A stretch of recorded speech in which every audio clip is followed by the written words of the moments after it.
저 여러분과 함께 다니엘서 말씀 1장의 마지막 말씀을 좀 오늘 나누고자 합니다. 우리 그리스도인들은 굉장히 순하지만 순순하진 않습니다.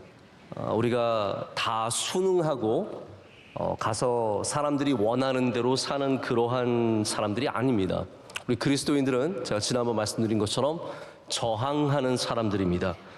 우리 이 땅에서 우리의 믿음을 지키기 위해서 세상에 저항할 수 있는 그런 대단한 힘을 가진 사람들입니다.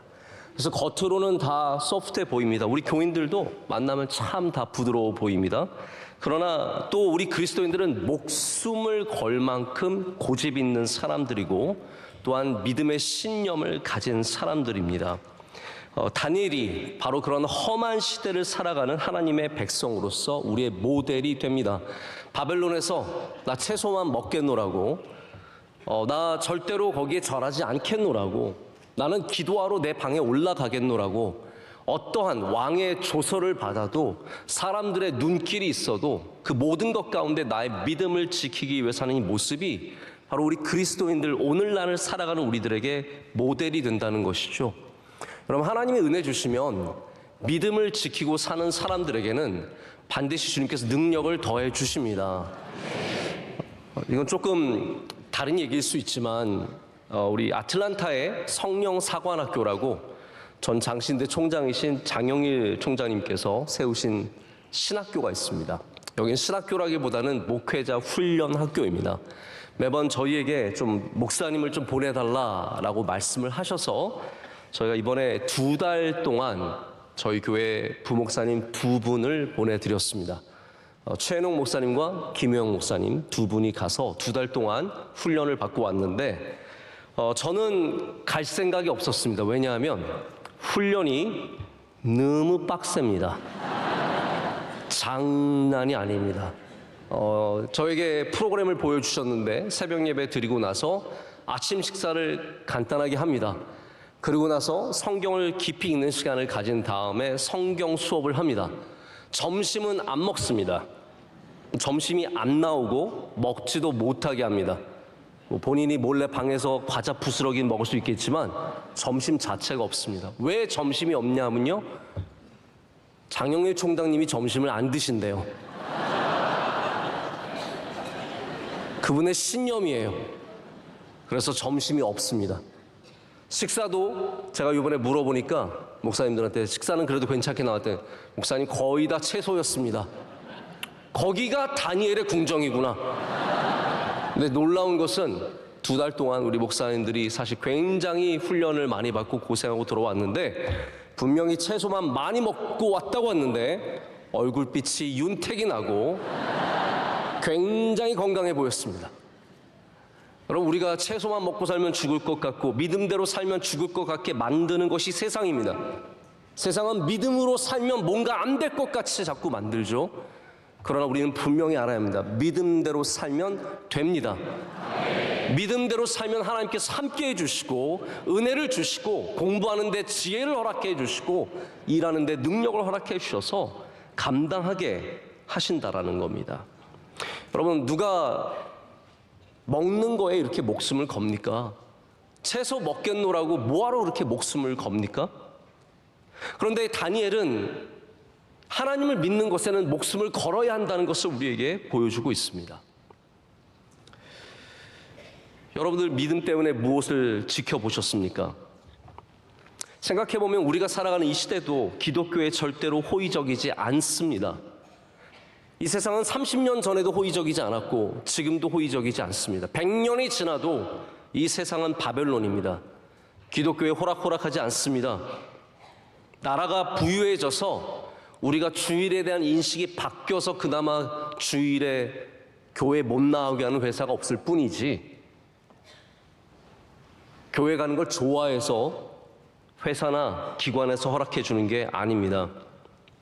여러분, 믿음 지키기 위해서 얼마나 이 세상에서 분투하고 계십니까? 하나님께서 그 모습을 기뻐 받으실 줄로 믿습니다. 우리가 믿음을 지키기 위해서 하는 모든 것들은 하나님께서 보고 계시고 기뻐하십니다. 저 고등학교 때 수요일 저녁 예배, 저는 이 수요일 저녁 예배를 개근하려고 정말로 목숨을 걸었습니다. 어떤 상황에도 수요일 저녁 예배 나오겠노라고 고등학교 2학년 때 다짐을 하고 그 약속을 지키느라 학교 합창단에서 맞기도 하고 배재 고등학교 기독교 학교 합창단에서 교회 간다고 맞았습니다.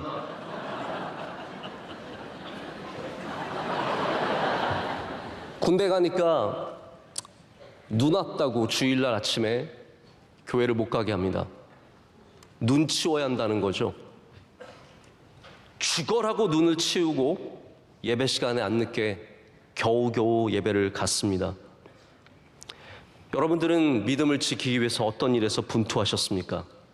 어떤 교인은 폭탄주 마시는 이야기를 아무렇지도 않게 하지만 어떤 교인은 술 마시지 않기 위해서 온갖 회유와 협박과 많은 사람들의 이야기들을 견뎌내고 지켜냅니다. 여러분들의 신앙은 저항하는 신앙이십니까? 순응하는 신앙이십니까? 우리는 바벨론을 저항하는 다니엘처럼 이 땅에서 믿음으로 살아야 합니다. 다니엘은 그렇게 믿음을 지키면서도 가장 높은 자리에서 칭찬받고 존경받았습니다. 그는 그를 끊임없이 시기하고 미워하는 수많은 사람들에 의해서 시험을 많이 당했습니다. 그러나 하나님께서 그를 사자굴에서 건져주셨습니다. 그의 친구들을 불풀무에서 건져주셨습니다. 다니엘이 모든 것에 정한 것은 아닙니다. 우리가 1장에서 보시듯이 그들은 이름을 바꿨습니다. 벨드사살이라고 하는 말은 이 벨이라고 하는 바벨론의 신의 이름이 들어간 이름입니다. 결코 좋은 이름이라고 말할 수 없습니다. 하지만 그들은 이 땅에서 모든 것들에 다 싸우고 모든 것들에 저항한 것만은 아닙니다.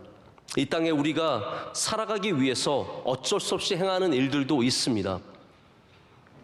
크리스토퍼 라이트 목사님 교수님께서 예레미야 29장을 얘기하면서 예레미야 29장이 포로가 그 땅에서 어떻게 살아야 하는지를 보여주는 굉장히 중요한 말씀이라고 합니다.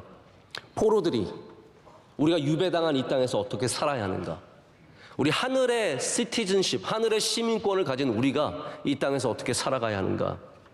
예레미야 29장은 바벨론에 정착해서 살 때 거기서 살고 일하고 공동체를 세우고 번성해야 하며 바벨론을 위해서 기도해야 하고 자신을 단순히 유배의 희생자가 아니라 하나님에 의해 그곳에 보냄을 받은 사람으로 봐야 한다라고 말합니다.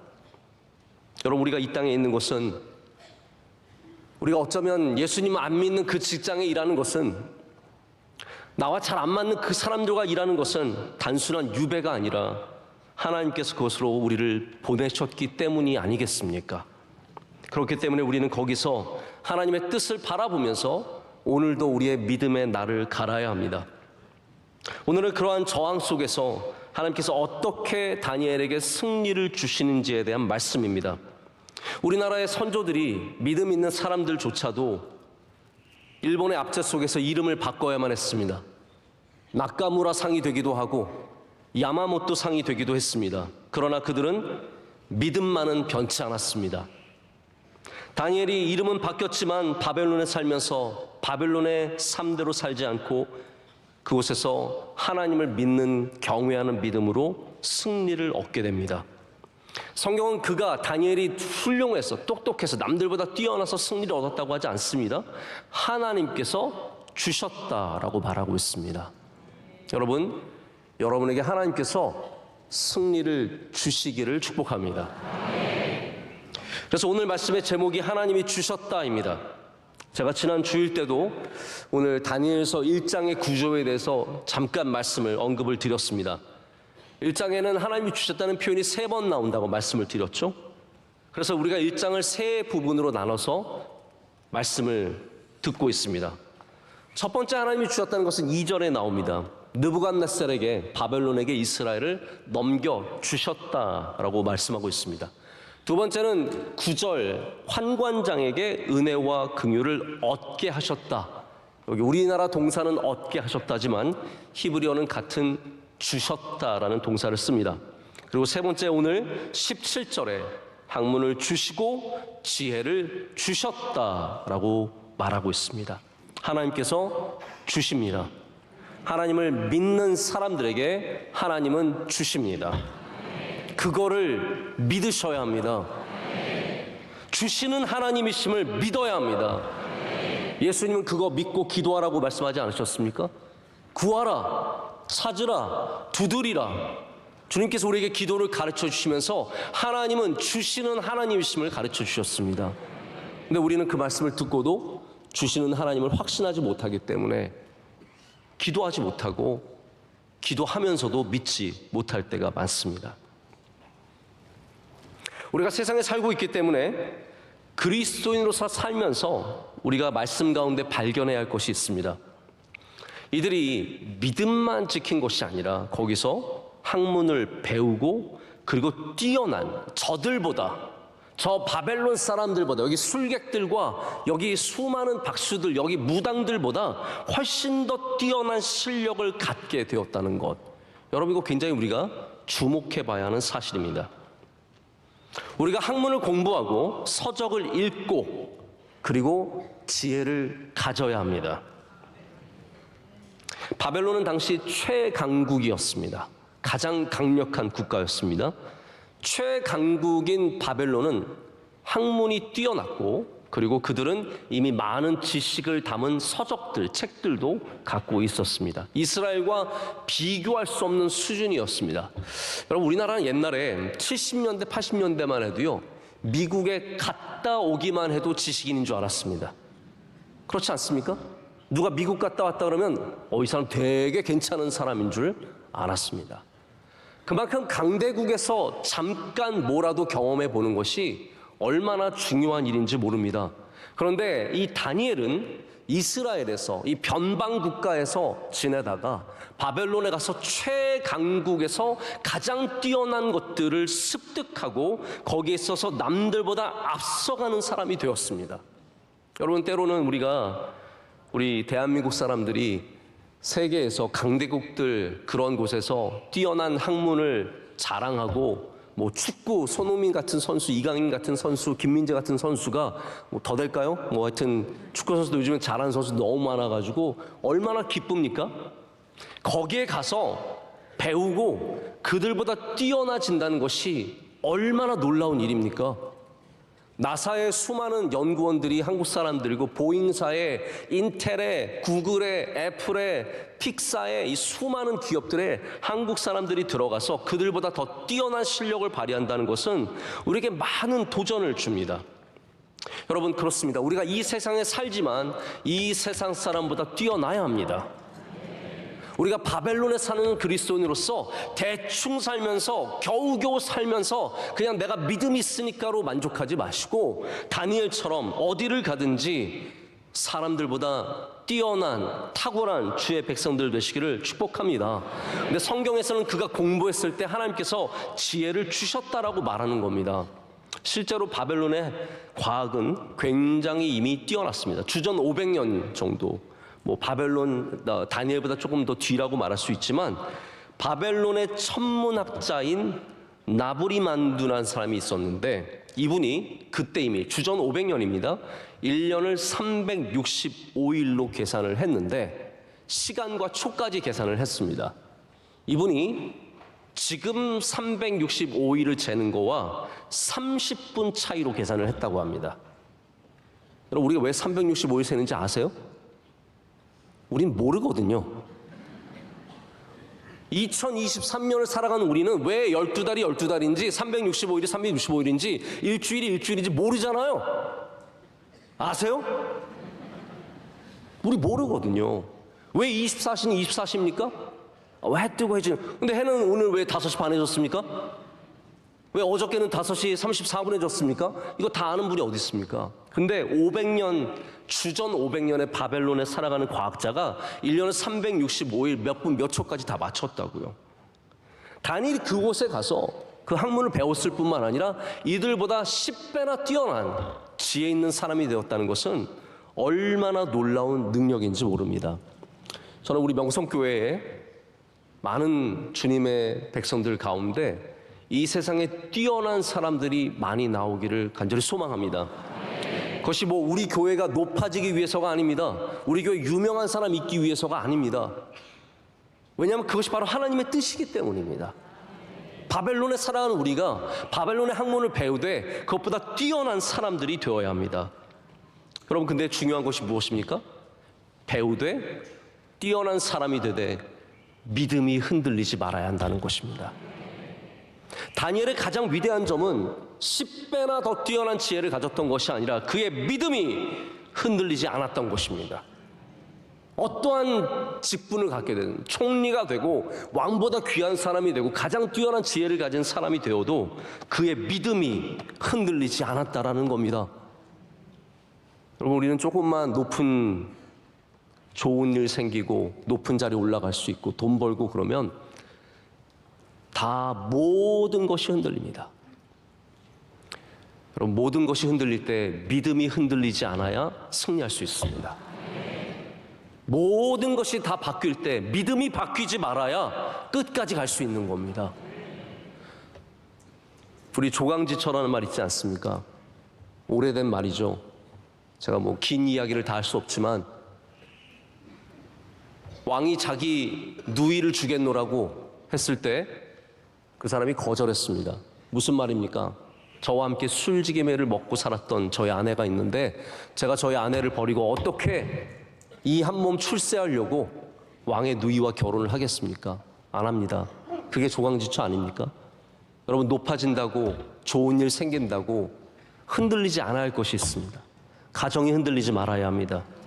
교회가 흔들리지 말아야 합니다. 믿음이 흔들리지 말아야 합니다. 이거를 잘 지키면 끝까지 가게 되는 겁니다.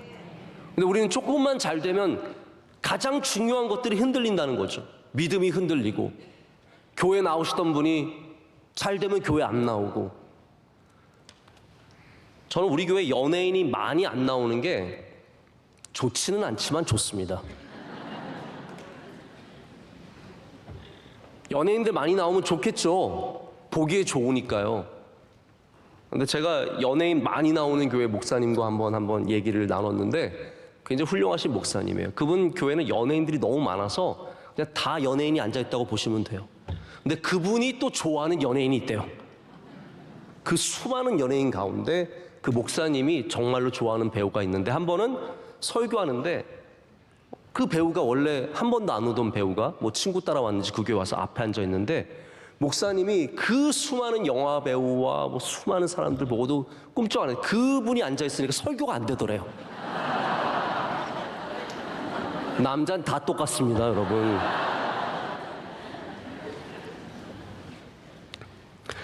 우리 교회 연예인이 이 앞에 와서 뭐 이렇게 앉아가지고 뭐 이러고 있으면 제가 설교하기 얼마나 힘들겠어요. 저는 연예인 신앙을 깎아내리거나 뭐 그렇게 말씀드리고 싶진 않습니다. 왜냐하면 정말로 귀한 믿음 가지신 분들이 많기 때문입니다.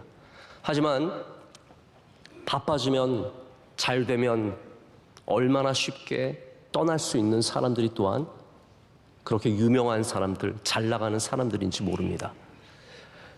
여러분, 다 잘 되시기를 축복합니다. 그러나 흔들리지 말아야 할 것이 있다는 것, 그것을 기억하시기를 바랍니다. 제가 이야기까지 할 시간이 있을지 모르겠는데 우리나라는 교단별로 신학교가 있어서 그냥 우리 장로교 통합 측은 우리 장신대 가면 됩니다. 근데 미국 같은 경우에는 학교들이 굉장히 세분화되어 있고 다양하게 나눠져 있습니다.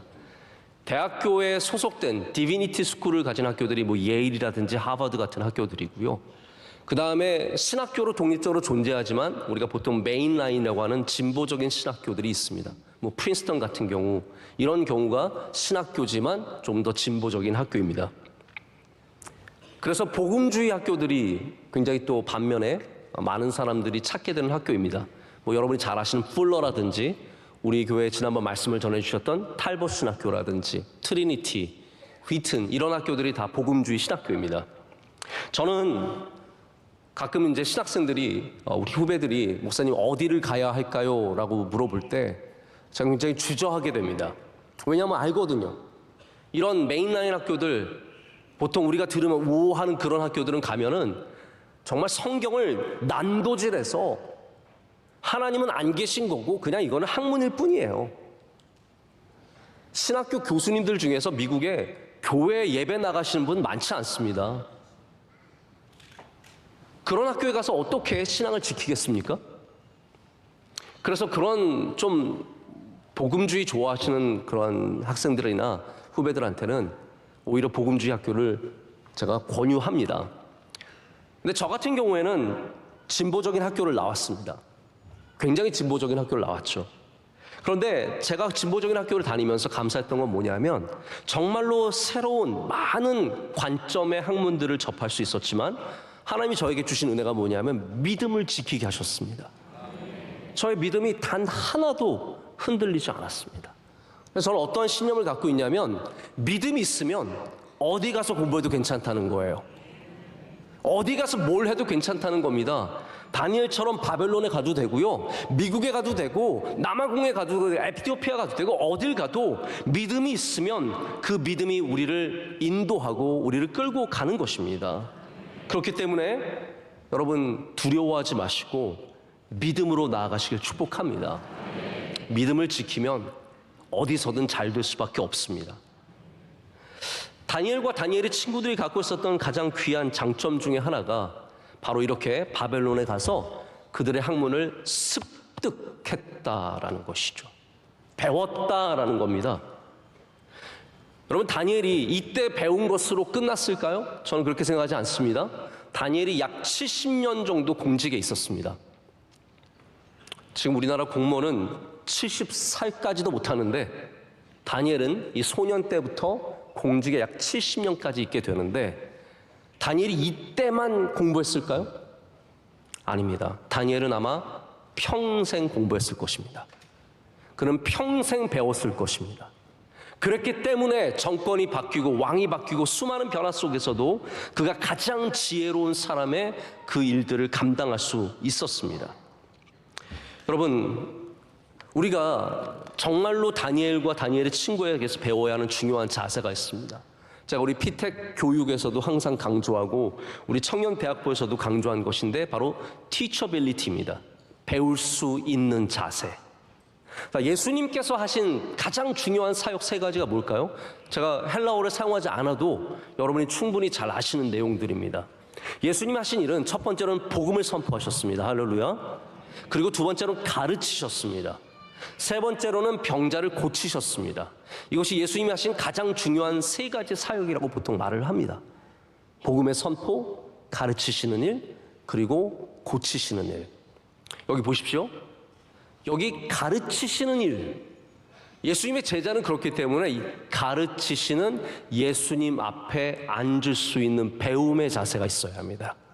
그래서 모든 그리스도인들은 배움의 자세를 반드시 가지셔야 합니다. 우리 어린아이들만이 아닙니다. 모두가 배움의 자세를 가져야 합니다. 저 또한 마찬가지입니다. 예수님께서 배움의 자세를 칭찬하신 적이 있습니다. 언제입니까? 바로 마리아가 분주한 가운데 주님 앞에 앉아서 주님의 이야기를 들은 것이죠. 주님의 가르침에 귀를 기울였고 배움의 자세가 있었기 때문에 주님께서 그를 칭찬해 주셨습니다. 여러분, 다니엘이 그냥 똑똑했습니까? 다니엘이 뭐 남들보다 머리가 특별히 좋아서 좋은 부모님 만나가지고 좋은 유전자 받아서 그런 것만이 아니라고 생각합니다. 다니엘은 아마 평생의 이 배움의 자세를 잊지 않았을 거라고 생각을 합니다. 우리 명성교회의 모든 교우님들, 여러분의 나이, 연세가 어떻게 되시든 주님 앞에 항상 배우시기를 축복합니다.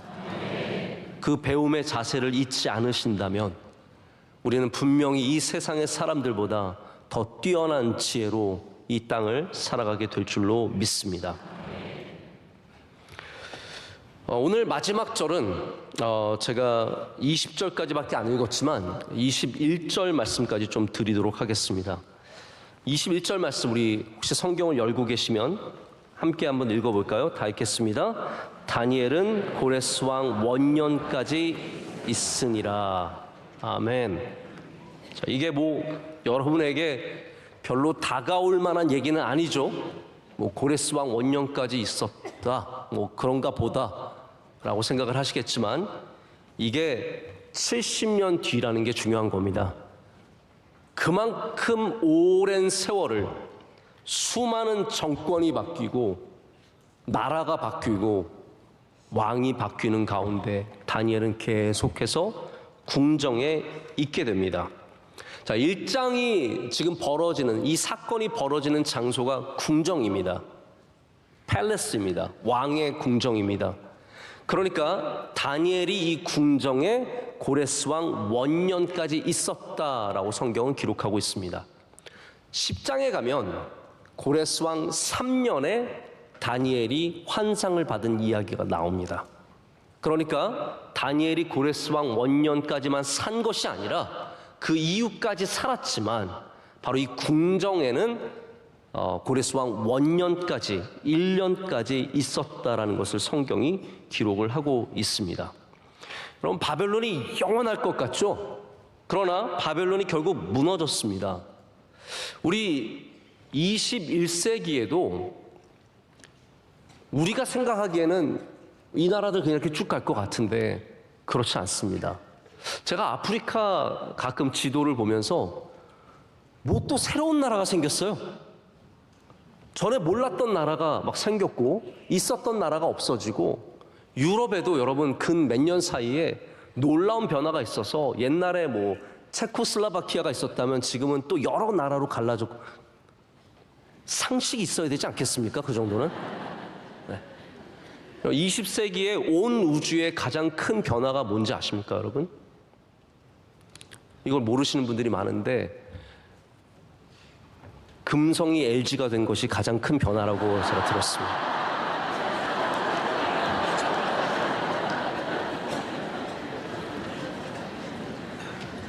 별이 사라졌어요.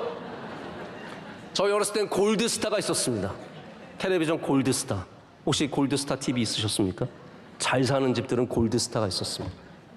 골드스타가, 그 별이 하나가 사라졌다니까 얼마나 큰 변화입니까? 지금 온 세상에 수많은 나라들이 사라지고 일어서고 지금도 그런 일들이 계속되고 있습니다. 우리가 강력한 힘을 가졌다고 하는 나라들이 언제까지 그 힘을 유지할지는 아무도 모릅니다. 이 모든 것이 하나님의 손에 있습니다. 우리는 겸손해져야 합니다. 바벨론이라고 하는 이 나라가 이스라엘을 무너뜨리고 이 강력한 힘을 갖고 120주를 다스렸던 이 나라가 몇십 년 못 가서 무너진 겁니다. 한마디로 말하자면. 그리고 메대와 바사, 페르시아. 여러분 혹시 원로 목사님 다니엘 전하신 이야기 잘 들으셨습니까? 바사의 이야기, 페르시아 이야기를 굉장히 많이 하셨는데 바로 그 바사의 고레스 왕 원년까지 다니엘이 이곳에서 섬기게 됩니다. 다니엘은 어떻게 이렇게 살아남았을까요? 우리가 이 시대만 어떻게 버티면 될 것 같다고 생각하십니까? 여러분, 그리스도인은 시대를 버티는 것이 아니라 시대를 넘어서 영원한 시대를 살아가야 합니다. 그러기 위해서는 시대에 흔들리는 사람들이 아니라 믿음으로 살아야 합니다. 그래야 시대를 넘어서 쓰임받게 되어 있고 시대를 넘어서 위대한 사람이 될 수 있습니다. 어떤 사람은 여기 붙었다 저기 붙었다 해서 살아남습니다. 다니엘이 그렇게 살아남았을까요? 다니엘이 이 왕에 붙었다 저 왕에 붙었다, 뭔가 정권이 바뀔 것 같으니까 다음 사람에게 줄대서 그렇게 서서 살아남았을까요? 아닙니다. 다니엘이 살아남은 이유는 그의 한결같음 때문에 살아남은 겁니다. 여러분이 일관성을 갖고 계시면 그것 때문에 살게 됩니다. 여러분의 삶 가운데 능력, 하나님이 주신 뛰어난 능력과 함께 분명한 일관성을 가져야 계속해서 살아남을 수 있는 사람이 되는 것입니다. 사람에게 잘 보이기 위해서 뭐 요즘에 뉴스가 이러니까 이런 식으로 설교하고, 사람들이 이렇게 좋아하니까 이런 식으로 목회하고, 그게 아닙니다. 우리는 성경대로 해야 합니다. 할렐루야. 하나님이 기뻐하시는 길을 걸어가야 합니다. 그런 교회가 살아남는 교회가 되는 것입니다. 박수 받으려고 우리가 교회를 다니는 게 아니지 않습니까? 사람들이 축복해주고 뭔가 환호해주고 야 우리도 저 교회 따라가자 그런 소리 들으려고 우리가 교회 생활하는 거 아니지 않습니까? 우리는 믿음 생활하는 겁니다. 할렐루야. 변치 않는 믿음을 갖고 살아가야 살아남는 그리스도인이 됩니다. 제가 유명한 데일 카네기라고 하는 분의 처세술에 관련한 책을 몇 권 읽었는데요. 이 책이 뭐 나온 지 100년도 넘은 책인 것 같아요. 근데 이분의 처세술 이야기가 정말로 좋은 얘기가 많습니다. 지금 이 시대를 살아가는 사람들도 꼭 한 번쯤은 읽어봐야 하는 책입니다. 여기에 좀 재밌는 얘기도 나옵니다. 어떤 이야기를 보니까 1929년에 로버트 허친스라고 하는 사람이 아주 가난한 집에서 컸는데 예일 대학을 졸업을 했습니다. 그리고 나서 불과 8년 만에 예일대를 졸업하고 8년 만에 1929년에 시카고 대학의 학장으로 부임을 합니다. 이게 미국에서도 30대 학장이 되는 거는 있을 수 없는 일인 거죠. 그래서 나이 많은 교수들과 그리고 수많은 언론들이 여기에 대해서 엄청난 우려를 하고 수많은 비판하는 기사가 나왔습니다. 경험이 없다, 부족하다, 아무것도 모른다, 안 될 것이다. 한 지인이 그 신문 기사를 보고 이 로버트 허친스의 아버지에게 걱정스럽게 얘기를 했습니다. 이렇게 많은 비난 기사가 있는데 괜찮겠냐고. 그때 그 아버지가 말하기를 그래? 그 이야기는 좀 심했네. 하지만 기억하셔야 합니다. 죽은 개는 아무도 걷어차지 않는다네. 죽은 개는 아무도 걷어차지 않는다네. 우리 아들이 살아있는 개기 때문에 잘 뛰는 개기 때문에 욕먹는 거라고. 이런 처세술들이 얼마나 정말 우리 이 세상을 아직도 여전히 수많은 비판과 비난이 있는 우리 이 세상에서 좀 마음에 새겨둘 만한 그런 이야기인지 모릅니다. 처세술이 참 중요합니다. 그런데 다니엘이 제가 어딜 봐도 처세술이 좋은 게 하나도 보이지 않습니다. 환관장에게는 우리 최소한 먹을게요. 고기 먹이지 말아주세요. 기도하지 말라는데 그 조서 보고 기도하러 올라갑니다. 처세술이 엉망입니다. 사람들에게 좀 잘 보이고 왕에게 좀 잘 말하면 좋은데 그런 거 없습니다.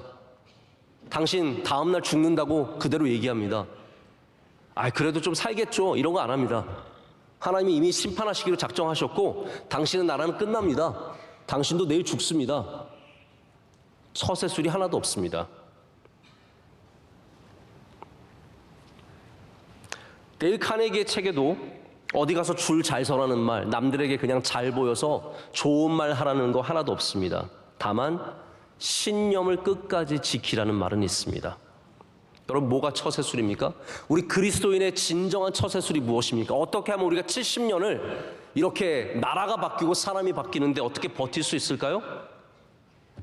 믿음으로 살아가는 것이 우리의 처세술입니다. 믿음으로 살아가는 것이 우리 삶의 방식입니다. 믿음으로 살고 믿음으로 말하고 믿음으로 사람을 대할 때 그 사람이 하나님께서 계속 쓰시는 사람이 될 줄로 믿습니다. 말씀을 맺습니다. 오늘 다니엘서의 말씀은 이 세상 우리 바벨론에 살아가는 우리에게 하나님께서 지혜를 주시는 분이심을 분명하게 밝히고 있습니다. 여러분 열심히 공부하시고 열심히 배우시길 축복합니다. 그러나 지혜를 하나님이 주심을 기억하셔야 합니다. 여러분이 이 땅에 살면서 수많은 사람들과 일하고 수많은 사람을 만나겠지만 사람에게 잘 보이려고 사람을 의식하며 살아가지 마시고 하나님을 바라보시고 하나님을 기쁘시게 하는 삶을 사시길 축복합니다.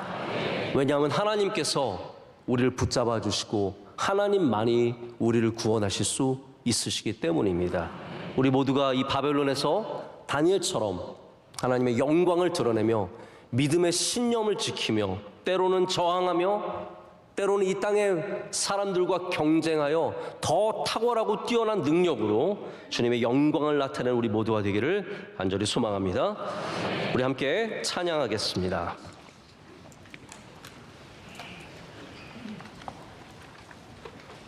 우리 하나님의 부르심 함께 찬양하겠습니다.